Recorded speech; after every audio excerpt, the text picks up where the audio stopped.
architect your life in terms of the work you do, where you live, who you spend time with. Say I am entrepreneurial and I do want to build a business. What life am I actually going to end up building for myself? And am I actually going to enjoy that life? Do I enjoy being on the road all the time? Do I never want to leave my house? Or somewhere in between those two extremes? And I think that more people have to take a second, pause, and think about, okay, if I build this business, take this job, get this pay raise, get this promotion, and I'm successful at it, what does that look like? And I don't think people do that.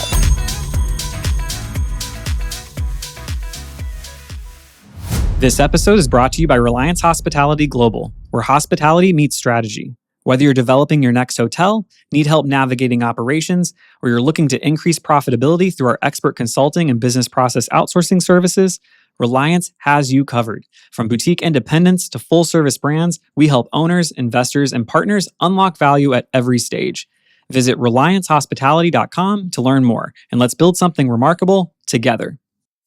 And welcome back, everybody, to this week's episode of the Check-In with Bryan. I'm your host, Bryan Fish, and this week I'm joined by a very special guest that we had on the first season of the podcast last year, Scott Clary, who is the phenomenal guy who knows everything it is about marketing, was our number one episode last year.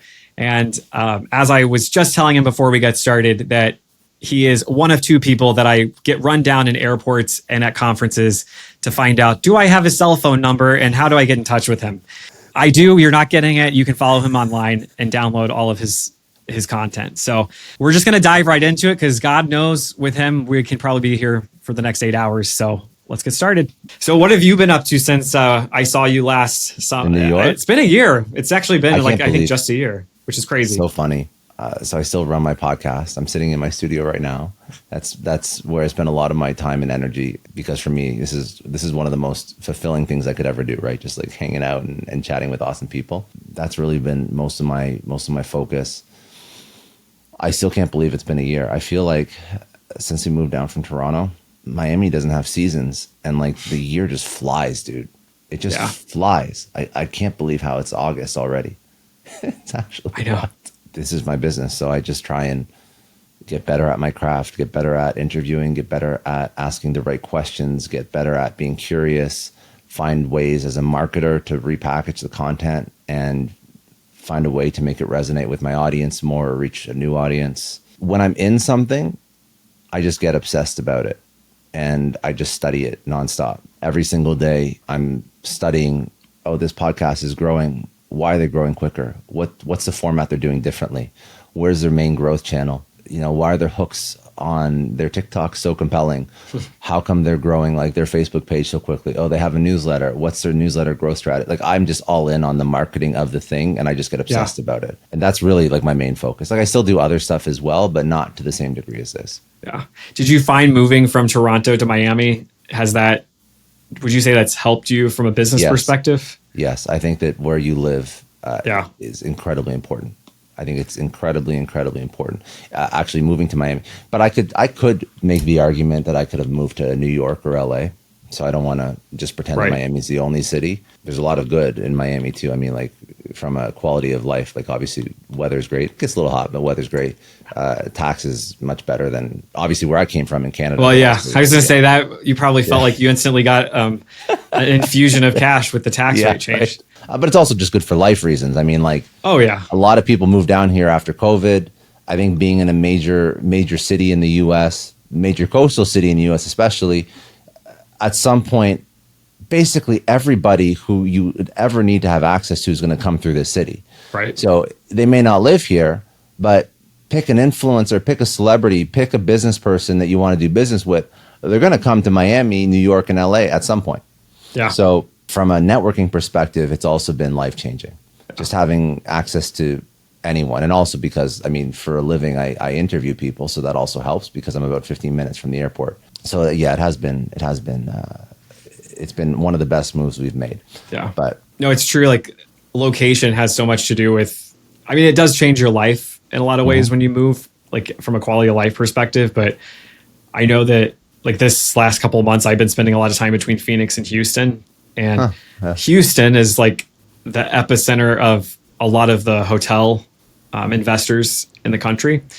And it's been nice being down there because I've been able to meet people that I wouldn't have met before. And I've gotten to get into some rooms that I don't think I would have gotten in before just because of just literally because of location. Yeah. Or people coming in to see somebody and it's like, oh, hey, I'm going to be in town. Let's connect then. It's how I feel when I go to New York too. You're able to network so much faster than when I'm here in Phoenix, we're not like the epicenter of where everyone's like, let's go to Phoenix. No. So, well, I'm a big fan of, I'm not very old, but as I've gotten older and like a little baby bit more wiser, I'm a big fan of the concept of architecting your life. So architect your life in terms of the work you do, where you live, who you spend time with, who you let into your circle. I'll give you a very clear example of what this means to me. There's a lot of ways to make money. There's a lot of ways to run a podcast. I know some people who are big podcasters, some of my peers, they're jumping from city to city, flying every single week, interviewing people in, wherever they live. And they get access to slightly bigger guests because they're literally flying to that person's house, office, whatever. I have built my podcast studio in a guest house in my backyard. So I'm about 5 feet from my bedroom, and I have no interest in flying anywhere to do a podcast. I want to walk from my bedroom to my studio, and I will wait as long as it takes for whichever guest to finally make their way to Miami, drive from the airport, and sit their ass in that chair right there, which is, again, 5 feet from my bedroom. That, right, to me, is architecting a life that I want to live. There's a lot of other ways that I could build my life. There's a lot of other ways I can make money. I could be traveling every single day. And we'll talk about what we were talking about before we press record in a second. But I think that not enough people focus on, am I actually building the life and architecting the life that I want to live? Or am I just building this business to serve my ego, serve some trauma that I experienced as a child with my parents telling me I'm not good enough? Like, why am I actually running after this thing or trying to make X amount of money? And I don't think enough people put thought into that. They don't put thought into, okay, say I am entrepreneurial and I do want to build a business. What life am I actually going to end up building for myself? And am I actually going to enjoy that life? Do I enjoy being on the road all the time? Do I never want to leave my house? Or somewhere in between those two extremes? And I think that more people have to take a second, pause, and think about, okay, if I build this business, take this job, get this pay raise, get this promotion, and I'm successful at it, what does that look like? And I don't think people do that. I think people just jump into the next thing that pays more, there's more prestige, there's more title, there's whatever. And then they wake up one day and they're like, shit, like I don't even enjoy my life.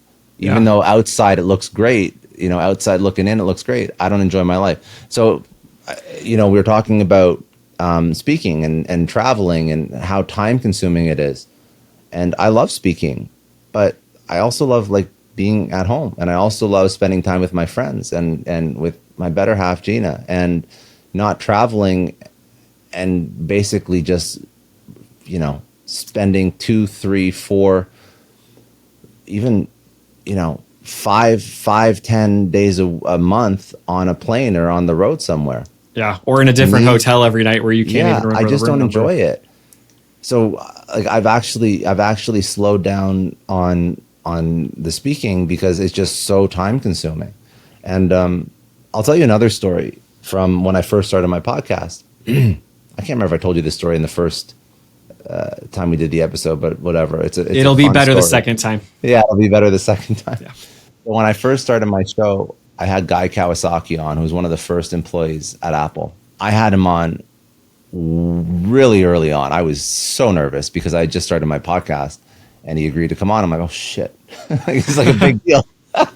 And he came on and he said, thank you for inviting me on. I'm starting my own show and us podcasters have to support each other. And that's why he decided to come on my show at the time.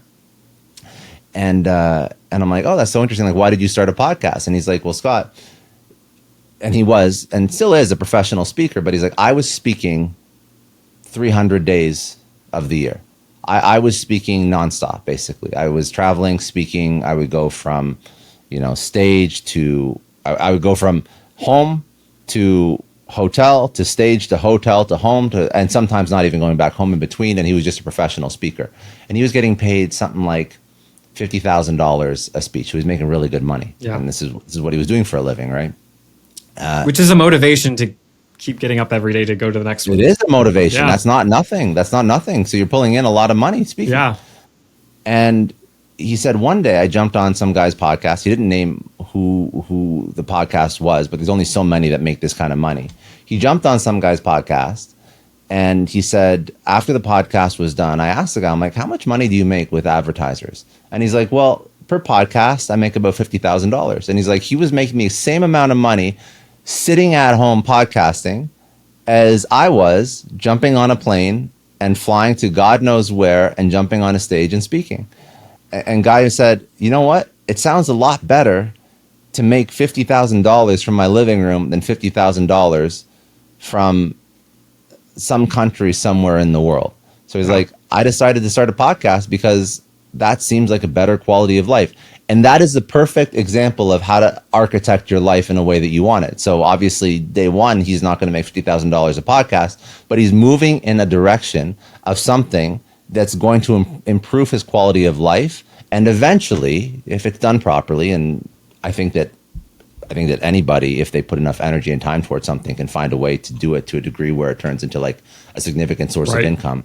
Plus, don't you think like having that, like he's obviously been hired to do those, to speak at those events, and people were paying those speaking fees. Yes. Like that eventually is going to merge with whatever work he's doing on the podcast, right? But it's about architecting your life. He just realized, he's like, shit, there's a lot of other ways to make 50 grand. Yeah. So he must have, like, I feel like that's the moment where you're like, shit, like I am working way too hard. Like if you can, like you're like, oh, you're making the same amount of money and I'm, hauling my butt all over the place. Mm-hmm. Yeah. Yeah.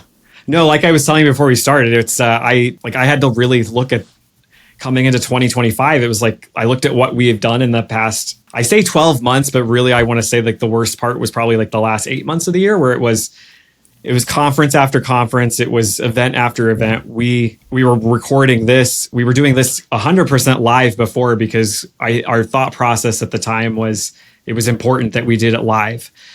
So we were trying to like make sure that we were in New York at a certain time, or we were having to fly all over the globe basically. And by the end of the year, I was just so tired. And I'm like, the amount of money that I spent, I didn't feel like I got a real big return on it. But then just the personal cost of it too, of just being exhausted at every turn. Yeah.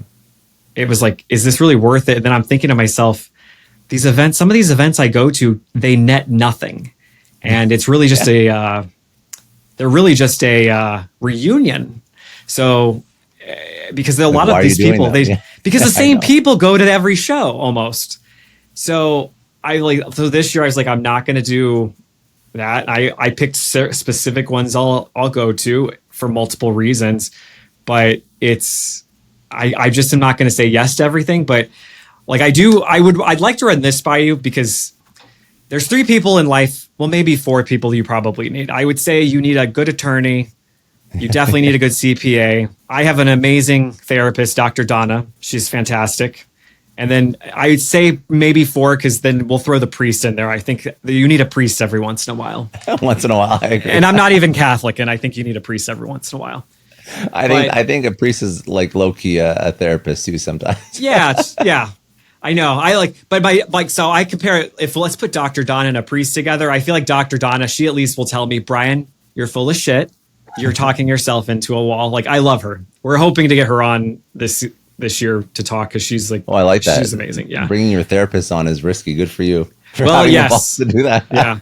But, I say this because, I don't make it a secret to anybody. Like, the reality is, like, I've lived my life with this for a long time. Like, I have my anxiety. It's not like the normal person's anxiety. Like, it's where, like, a decade ago, it was like hard to get out of bed some days because it's like in the morning, I'm just like, I can't do it. I can't do it.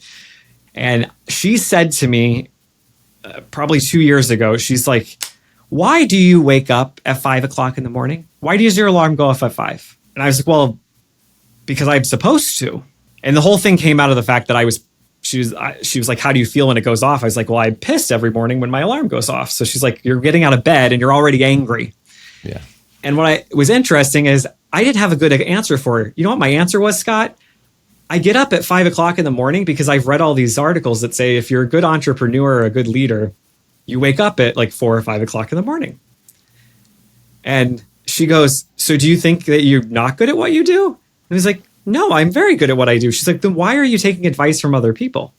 And so it made me think, and that's why I was curious what your thought was on this. Like, do you find with some entrepreneurs that there's way too much noise and they're listeing, like they're reading too much? An entrepreneur thing. I think that this manifests at different levels. Okay. So I think just in life, most people are not living their own life. I think they're living the life of some expectation from their parents or their guidance counselor or their friends or their peers or their spouse. I think that they're building something and they don't even know why they're building it, or they're doing something or they're pursuing a particular career because this is what they're supposed to do, in air quotes, supposed to do. I think that most people, this is why midlife crisis has happened, right? Because they wake up one day and they realize, shit, why am I doing any of this? Why am I with this person? Why I don't enjoy life? Why am I doing this job? I don't enjoy my job. Why, right? And then they realize that the life that they've built is not even the life that they want or the life that is truly authentically theirs.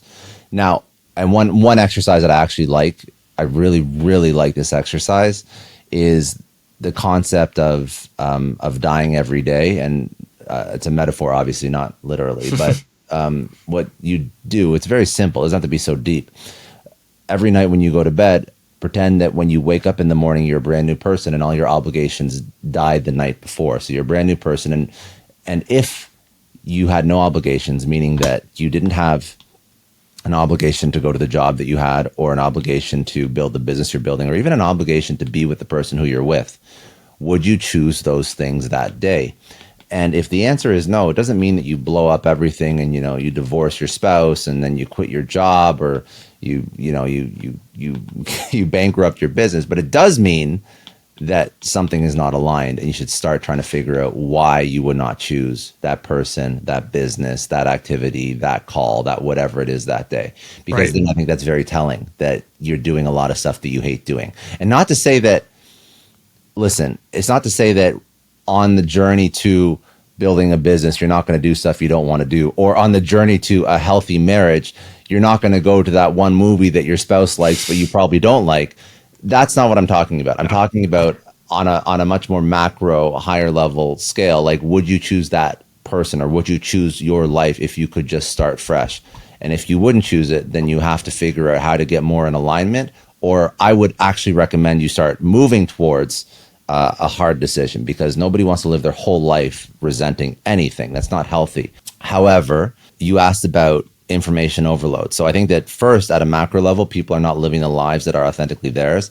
But then on a micro level, even if you are living the life that is authentically yours, meaning you are building a business and you love, and you are born to be an entrepreneur and you just love what you're doing, I also think that you take bad advice. So you assume that because someone else built a business one way, you have to build it the same way. You have to be the same type of entrepreneur. You have to have the same schedule. You have to join the 5 a.m. club, and you have to do cold plunges, and you have to eat a certain diet. Oh, I am not doing a cold plunge. Let's just put the line right plunges there. Not happening. But you know what I mean. Yeah, so I know what you mean. They're taking advice. Yeah. So they've already figured out what their mission is. Okay, great. Step one, you've accomplished shutting out the noise from the rest of the world so you can actually focus on what lights you up. Great. But then the second problem is, once you figure out what lights you up, you want to accomplish that thing so badly, and you're just grasping for it, that you start to take advice from anyone and anything that you think will move you towards your goal quicker, without listening to yourself. The biggest issue people have is they don't listen to themselves. They don't listen to what they actually want. They don't listen to how they work best. They don't listen to what schedule actually gets results that works with their personality, their energy levels, their commitment. So I think that, why would you wake up at 4 a.m., 5 a.m. if you're not a morning person? My last CTO at the last company, he was a night person. So he never woke up before 11 a.m., but he would work till 5. And he was an amazing CTO, and he was an amazing developer. Very, very, very talented guy. But he just liked working late. Like, who am I? Like, well, I don't give a shit if you work late, early, whatever. Like, does the work get done? That's all that matters. Right. So I don't care if you do it in the middle of the night. Just deliver. No, I don't. I really don't care. Deliver what I hired you for. Exactly. So I think that people get so caught up with following these entrepreneurial role models, and I hate productivity culture. I hate hustle culture. I hate Instagram entrepreneur bullshit that says you have to do a certain thing to get results. Yeah. And people put these people on pedestals like there's some sort of idol. I mean, like, just figure out your own shit. You should pay attention to when you have energy, when you're hungry, when you're tired. You like figure out how you flow throughout a day, because you will ebb and flow through a day, and then marry your schedule to those ebbs and flows. I mean, I'll give you an example. I mean, there's a million examples. I'm trying to think who's like a big cold plunger. I don't like cold plunging at all. In fact, like, I've been in the health and fitness space mostly because I just enjoy it. And I used to coach tennis. I used to play a lot of hockey. I used to be into bodybuilding. It won't come as a shock to you then that I have not been into that. just so we're all clear. No, like, but the point is, you can tell looking at both of us who hits the gym. And I think it's in the episode that just dropped last week. Yeah, I said something about, it was Friday's show. We're going on this Greece trip, and this guy was like, the police will chase us. I was like, well, I'm not running. So. No, but my point is, there's a lot of ways to be healthy. You don't have to do a cold. I have dieted down to like 6% body fat without going near a drop of cold water. Like, there's a lot of ways to do this shit. Yeah. So just but to your point, you see it on, like, I'll see it on my Instagram feed, on my TikTok. Well, now my TikTok feed, because I've somehow gone down the TikTok rabbit hole. Oh no, you're in trouble. Where it's like, you have like all these guys doing these cold plunges and all this stuff, and it's like, oh, that CEO like, and I'm thinking to myself, it'll be literally a cold day in hell before I'm going to get up in the morning. And you think Warren Buffett does cold plunges? Yeah. Like, get the fuck out of here. You think Elon Musk, Jeff Bezos, like, they don't do, well, Jeff Bezos is looking good now. He might be doing a cold He might be doing cold plunges. But there's a lot of really rich people, really successful people that don't do cold plunges. Because they don't. Bill Gates, I'm pretty sure, never did a cold plunge. I'm pretty sure he never did a cold plunge. Yeah. So figure out what works for you. Yeah. And figure out what actually moves the needle in your business. Don't do all this productivity theater that you feel makes that ties your identity to the entrepreneur on social media with the biggest following. You know what actually makes you an entrepreneur? Can you build something? Can you create value? Can you sell it? Can you scale it? That's it. That's all it is. And if you are doing if cold plunge, for example, helps wake you up so that your first call in the morning is more productive, or you're less distracted, or it gets you into the right mindset. Like, for me, I like going to the gym. Going to the gym and lifting weights makes me feel super productive for the day. That's a psychological thing. It doesn't actually make me more productive. I'm sure that you can make an argument for, like, the hormone release when you're working out and blah, blah, blah, blah, blah. But for me, it's like a thing. Like, I just feel better about myself when I work out. That's it. And there is some science behind it, because, like, so meanwhile, but you don't need I'm not going to the gym, but, like, I do feel better, like, in the morning if I get up, like, walk around, like, go do something, maybe sit in the backyard, or like. But pick your thing. That's the thing. Like, no, you're not a less than entrepreneur because you don't do cold plunges and you go for a walk in the morning. And, right. Like for example, say you're an entrepreneur, you have dogs, you have kids. I mean, you're already doing enough morning shit. Right. Already. Right. You don't need another thing. Which I always have mad respect for those people, because I'm like, how do you do it? Because I don't know. I mean, I have 3 dogs and a husband, and I don't know how I do it. So I'll tell you actually another important idea. This is one of my good friends, because I don't have kids yet, but I do want kids, and I'm always stressing about, like, and I think this is something that's very normal. Like, okay, so if I have kids, how am I going to manage? Because I already work so much, right? Yeah. And a really good friend, and he's a CEO of a publicly traded company, and he always tells me having kids is the best thing that ever happened to him, because it forced him to only work on the things that mattered, and it forced him to cut all the bullshit. Like, not just he didn't have the luxury. Like, his kids would not get attention unless he just cut all the bullshit. So sometimes I think that we have too much free time, and we fill that time with productivity bullshit, as opposed to what actually moves the needle in our business, which is where we do all this crazy stuff that we see online that we feel good about doing, but does it actually impact our business? I just thought of this question. It's not even on my notes, but I was just curious what your thought process is on this. What is your suggestion to people on meetings? for their team. So are you the type of guy that thinks that you have to have a meeting for a meeting for a meeting for a meeting? No. Or if No. like, because I think that's another thing we waste our time on is meetings. Like, how many meetings can we stack up in a week internally? So I don't do a lot of meetings. I really don't do a lot of meetings at all. So internally, most of everything I do in a day-to-day is through WhatsApp or Slack or text. Sometimes voice note. But I'm starting to love a good voice note. Very few meetings. Very, very few meetings. I try and listen, if I'm trying to build rapport with somebody, it's important to jump on a quick call. But before I jump on a call with anybody, I'm making sure that they are the perfect fit. They have the budget required. I really don't waste a lot of time on meetings because they can just be an absolute time suck. Right. I rather qualify somebody who's a potential client or disqualify them as soon as possible before wasting time jumping on a meeting. And there's usually ways you can do that quite easily. But I think a lot of it is really just having a really candid conversation or sending a candid note saying, hey, would love to jump on a call. It's super important just in the interest of saving, time on both of our ends and respecting that we have a lot of other stuff going on. If we're going to work together, this is what it's going to look like. These are the budgets that are required. This is sort of the scope of work. This is what we've done in the past. This is how we've sort of shown that we're good at what we do. If everything that you're reading resonates, then let's jump on a call.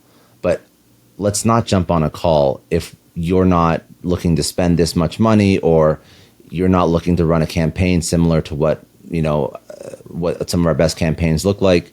I think that just qualifying is very important externally. And then for internal meetings, like I said, internal meetings are for new projects, new ideas, things that are going to require significant, a lot of brainstorming. Just in my business, say we want to change direction on how we edit the podcasts. Maybe we'll do a brainstorming session on that. But for day in reporting stuff, how things are going, it's all just async, text, Slack, voice note. Right. Yeah.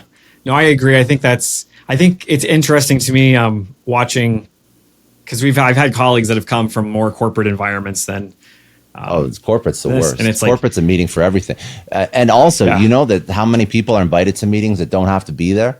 It's such a waste of money. That's the thing for me. It's why do I need to talk? Why do I need to bring the whole team together when I know that they can be doing so many other things than sitting there wasting time learning about or being told something that means nothing to them, number one, or they can't even add any value to the conversation. It's just we know about it and it's going to be an email later. Yeah. And I think I kind of put it up there with going to too many conferences at the same as time suck. It's let's do all this, but we can never get to what we're actually supposed to do. I think that listen, if sometimes people have to be in the know. I get that. Right. And if there is again, if you're trying to have a project update with a client, there are people in the organization that should be privy to that information. But I think that sometimes people just jump on meetings because they want to be seen. And especially in a virtual world, it's very hard for a lot of people to sort of show that they're working nonstop. So they like to jump on meetings and say, hey, I'm still here. Please don't, don't think I'm slacking. Yeah. I'm working. I'm working. So I think that, I think that people have good intentions, but ultimately, I would rather tell my team, listen, I care about outcomes. I don't care about how many hours you work to achieve those outcomes. Right. I don't need you to show up to meetings that, don't impact you.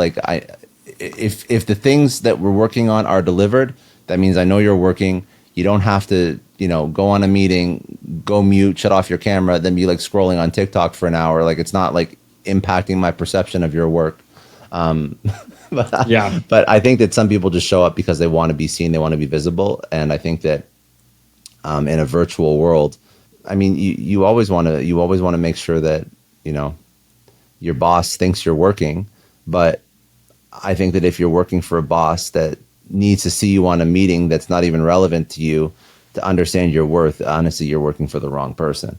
Wholeheartedly agree with that, because I've always I feel like it could be a generational thing. But I had a boss at one point that he would instinctively always list off a few people that within the organization that he's they're not they're lazy. They don't do anything. And I would be listening and hearing the names thinking to myself, well, they're like our most productive salesperson, or I would know certain things that they were doing. And then I realized one day, and mind you, this person I'm speaking about, he was a narcissist himself. He sounds like an asshole. He was. And I realized, I'm like, the people he loves within this organization are the people that are wanting to make the most noise, to be seen, to your point, and have the perception that they're working like all the time. I realized his perception when he would say, well, but Bryan, they work, like they get there at 8 o'clock in the morning and they don't leave until 10 o'clock at night. Yeah. And I realized, I'm like, I was that guy at one point. I would do that. And then I realized, well, this is stupid. I'm not getting any more done than I would in an 8-hour day anyways. Yeah. But I had learned over my career, no. The reason why that person's working 12 hours a day is because they're horrible at managing their time, and they can't get their job done, and they're not even getting their job done in the 12 hours. And those were the people that I usually, when I was managing them, I would have the most issues with. But from this person's point of view, they were the most, like, some of the best people within the organization, because, they cared, they're putting the time in. It's like they're putting in bad time because they're trying to make up for something that they can't deliver. You're putting in bad time. It's like an old school way to manage too.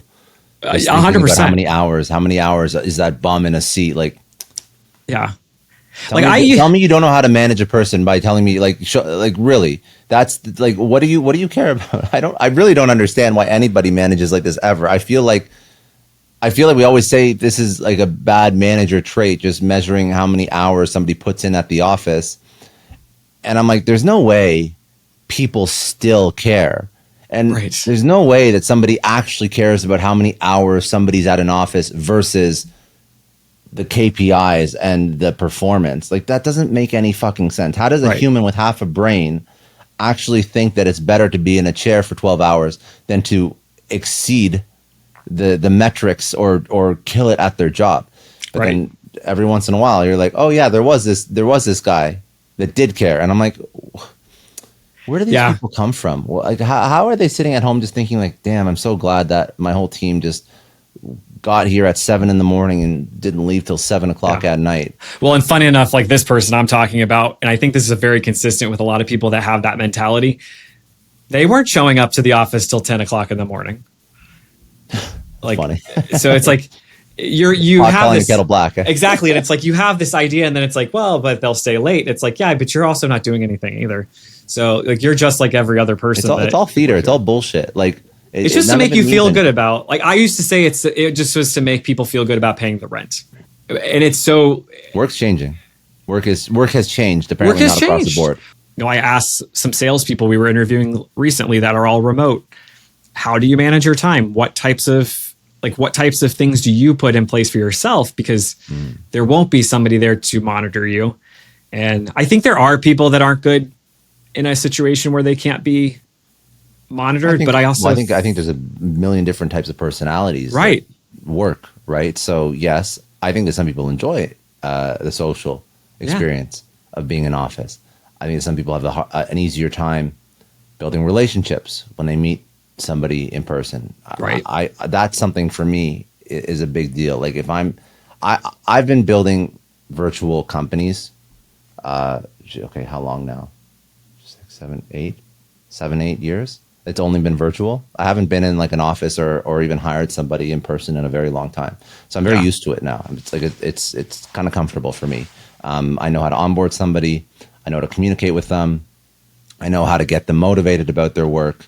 You do it enough, you get decent at it. Right. But I still, the first time I meet somebody, I like to grab a coffee in person. Like, it's very hard to build a strong relationship remotely, so I understand that.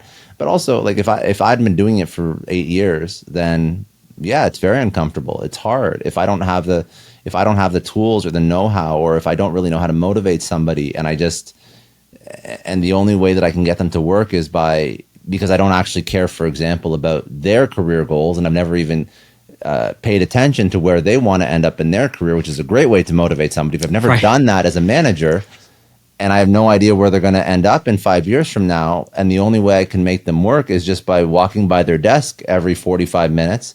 Well, of course, it's going to suck going remote because I've lost my ability to, I mean, I wouldn't call it manage, but I guess it's a form of manage and lead. It's like a command and control model that is sort of like outdated and archaic. Right. But if I and is that somebody you want on your team? Like, that's well, my thing. you don't want. Like, first of all, as a manager, that person doesn't know what they're doing and is going to be a dinosaur and no longer be able to function in a modern business world very, very soon. Right. And secondly, correct.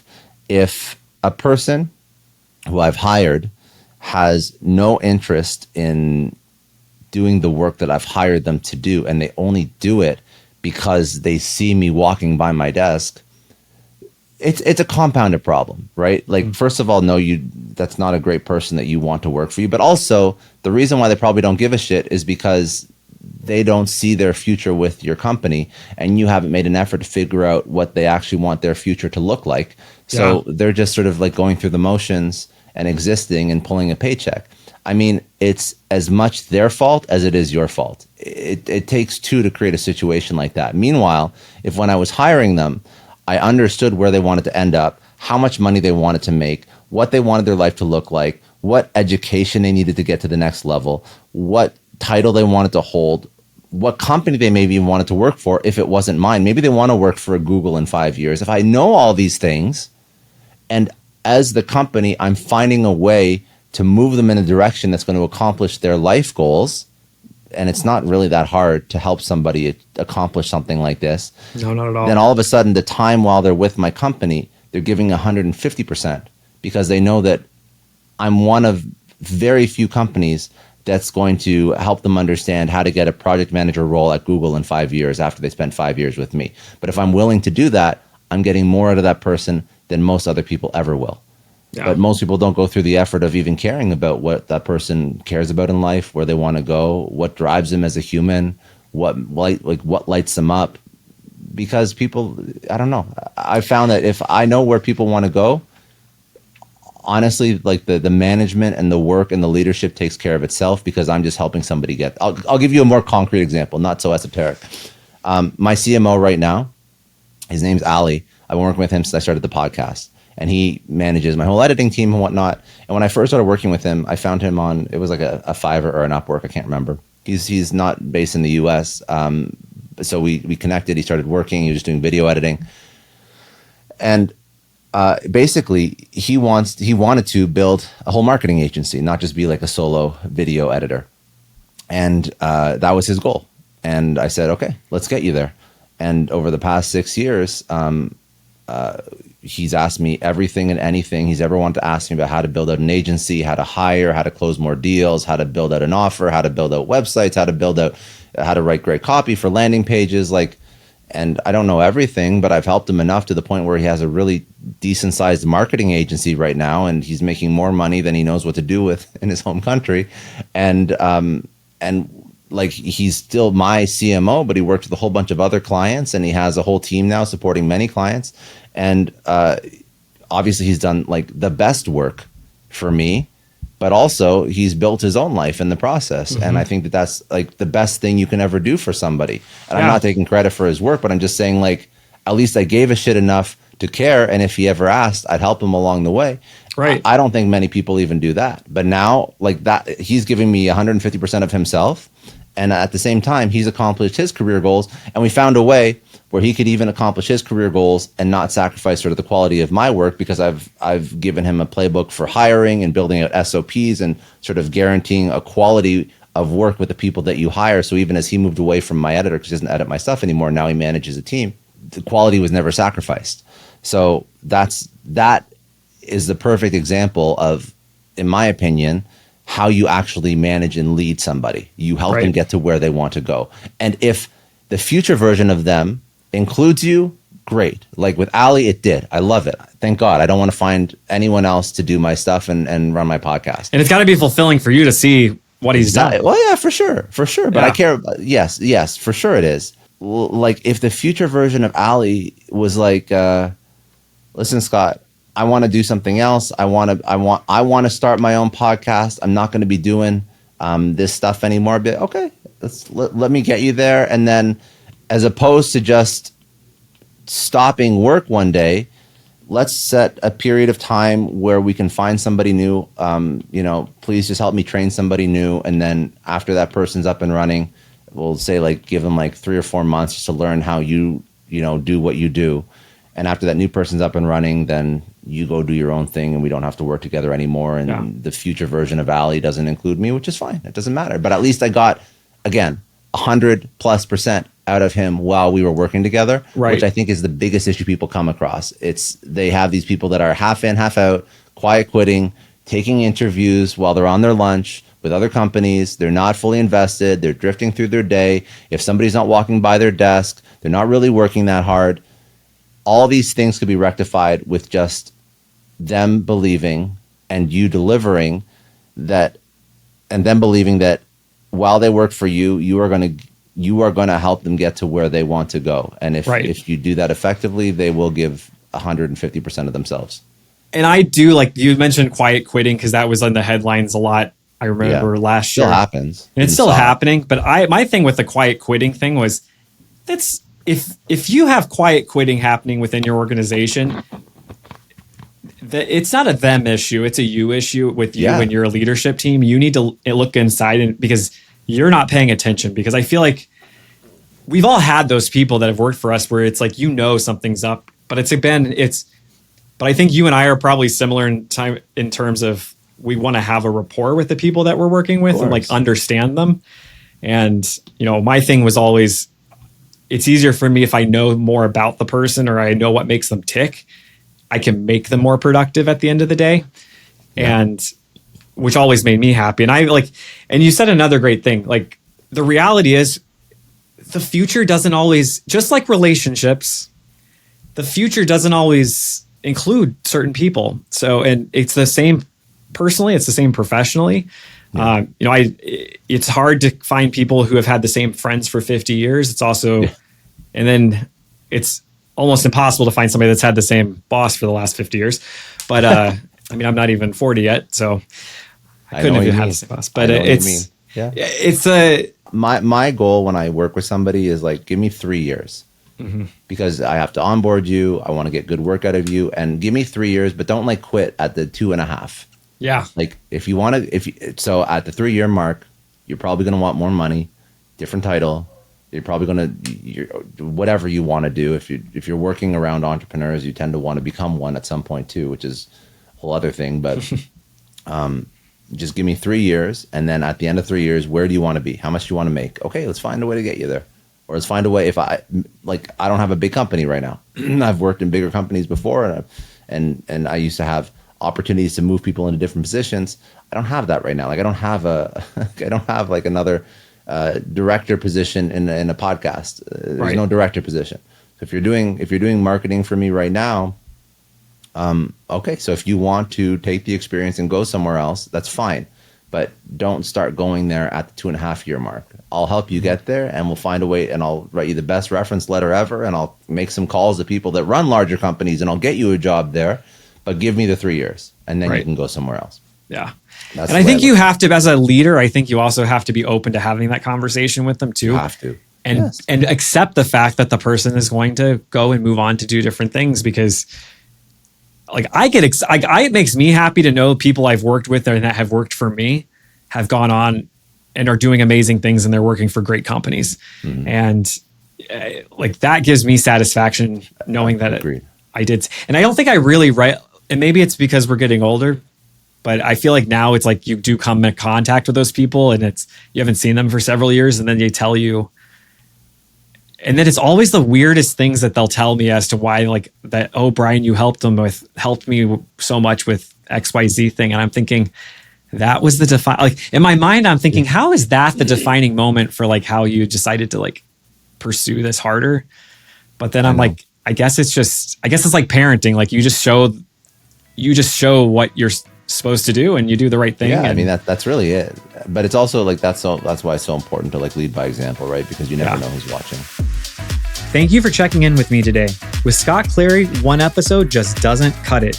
Be sure to catch part 2 of my conversation with Scott, dropping next Tuesday at 9 a.m. Eastern. You won't want to miss where we take the conversation next. See you then on Check In with Bryan. The views and opinions expressed in this podcast are those of the hosts and guests and do not necessarily reflect the official policy or position of Reliance Hospitality Global Incorporated or any of its affiliates, partners, or subsidiaries. All content is for informational and entertainment purposes only and should not be interpreted as professional or legal advice.